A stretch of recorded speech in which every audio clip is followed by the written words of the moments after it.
Assalamualaikum warahmatullahi wabarakatuh. Balik lagi guys di channel gue setelah sekian lama nggak ada video. Oke, pada video kali ini gue akan membahas apakah masih worth it untuk membeli Honda Mobilio di tahun 2021 dan 2022, karena sekarang baru ganti tahun 2022. Mengingat Mobilio ini belum berganti model dari awal dia muncul sampai sekarang. Dia hanya melakukan facelift sebanyak 1 kali. Nah, mengingat BRV sudah keluar model barunya yang sebentar lagi akan dijual,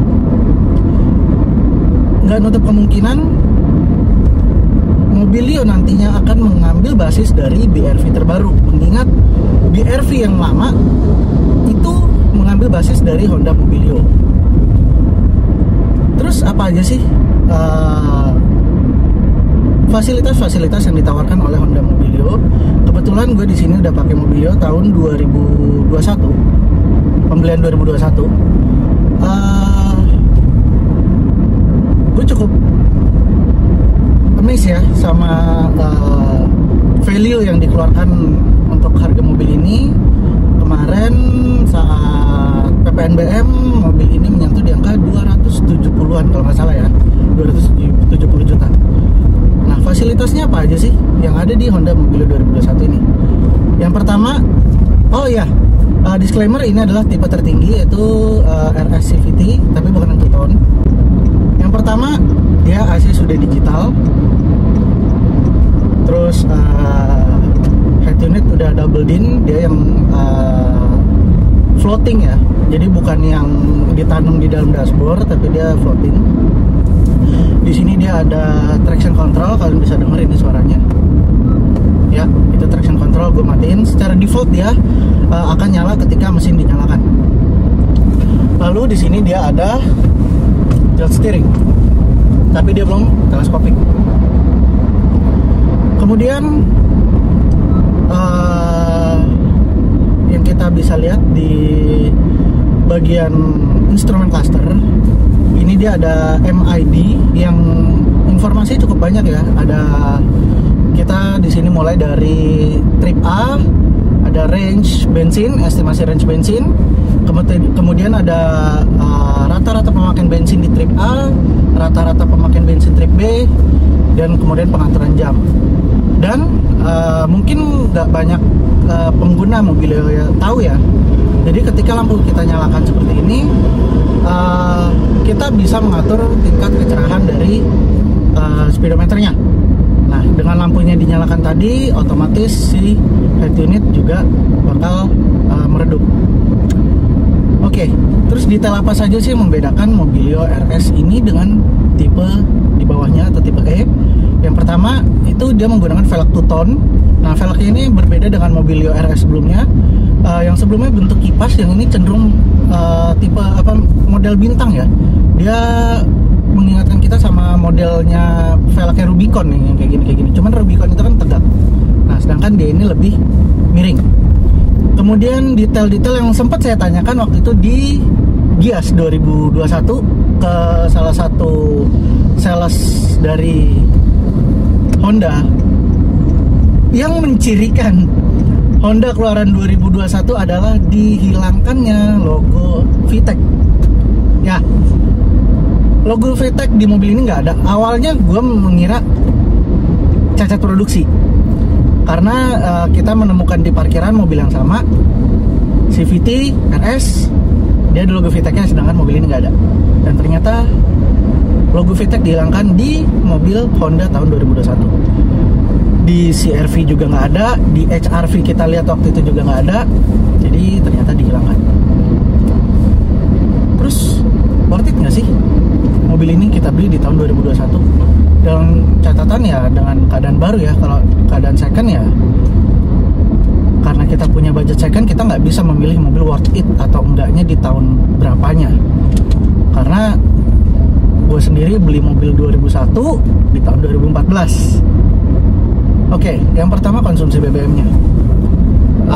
Sekarang ini gue lagi OTW ke Bogor dengan bensin rute campuran ya. rute campuran kemarin kita isi bensin dan sudah menempuh jarak 90 km, 89,3 km dengan rata-rata konsumsi BBM 13,7 atau ya 114 lah ya untuk rute masih dalam kota nih. Nah, karena sekarang gue baru mau OTW ke Bogor, kita akan lihat konsumsi BBM dalam rute campurannya. Nah, untuk mobil ini sendiri sebenarnya bukan mobil gua, tapi gue bisa bilang ya 65% mobil ini yang bawa adalah gua.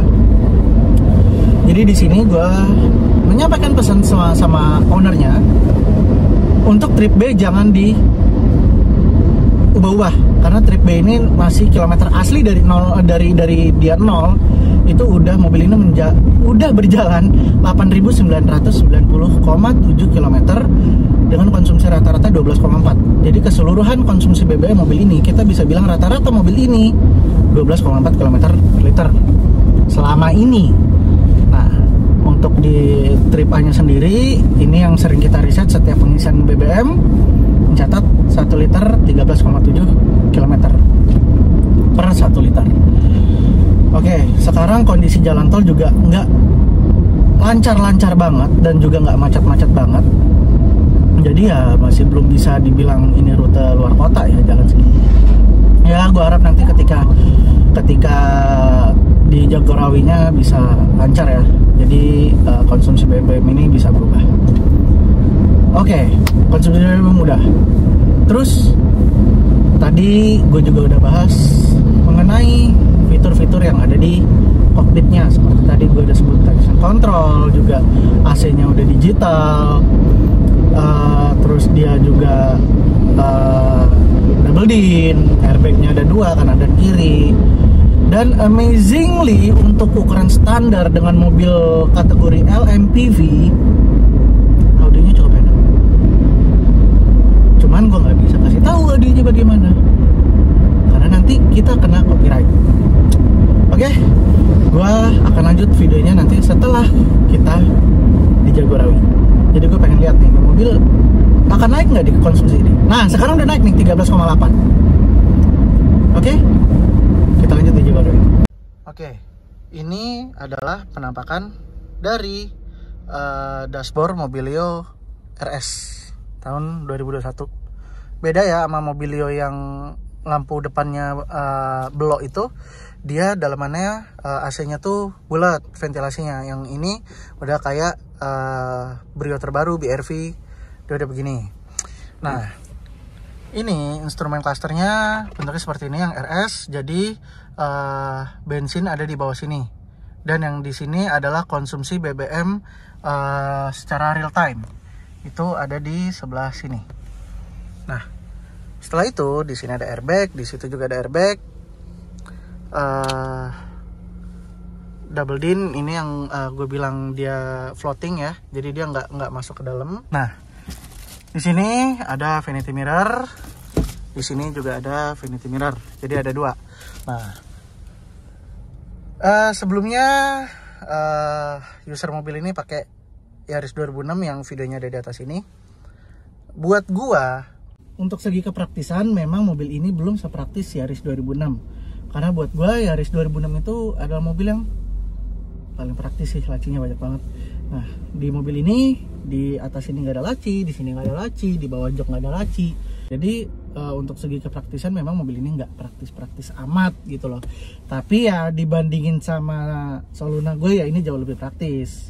Dia lacinya banyak, di sini laci, di bawah sini ada laci, ini cup holdernya ada 2 di tengah, di kanan kiri ada ya 1 lah masing-masing. Terus di sini juga ada tempat minum juga yang overload ya. Harusnya 1 ditaruh 3 emang. Terus di sini ada laci buat kartu. Nah, mengingat ini adalah tipe tertinggi RS, ini masih banyak yang ditutup, masih banyak yang disuntik. Ini harusnya ada start stop sistem. Ini mungkin harusnya ada pemanas kaca belakang lah ya, atau mungkin ada dimmer mungkin harusnya di sini ya kan. Cuman kenapa ya udah tipe tertinggi ini masih disuntik, kenapa gitu. Nah, di sini ini materialnya ya biasa ya, plastik biasa. motif kulit jeruk ini. Terus di sini ada apa namanya pengatur kacanya di sini. Jadi buat gua biasa Toyota user ada di sini, sekarang dia tiba-tiba pindah ke sini, gua juga masih agak kagok. Auto cuman ada di driver. Ini kunci kaca, ini ngaturnya semuanya di sini. Nah, ini di sini ada laci, di sini ada laci, di sini ada laci, dan dia belum ada wireless charging. Nah, jadi gimana menurut teman-teman semuanya? Mobilio yang udah ya bisa dibilang 6 tahunan ya, 6-7 tahunan lah umur mobilnya, yang baru ada faceliftnya 1 kali dengan fasilitas dan fitur-fitur yang tadi udah gue sebutin. Gimana sih menurut kalian? Worth it nggak sih mobil ini baru kita beli di tahun 2022? Komen di bawah. Bye.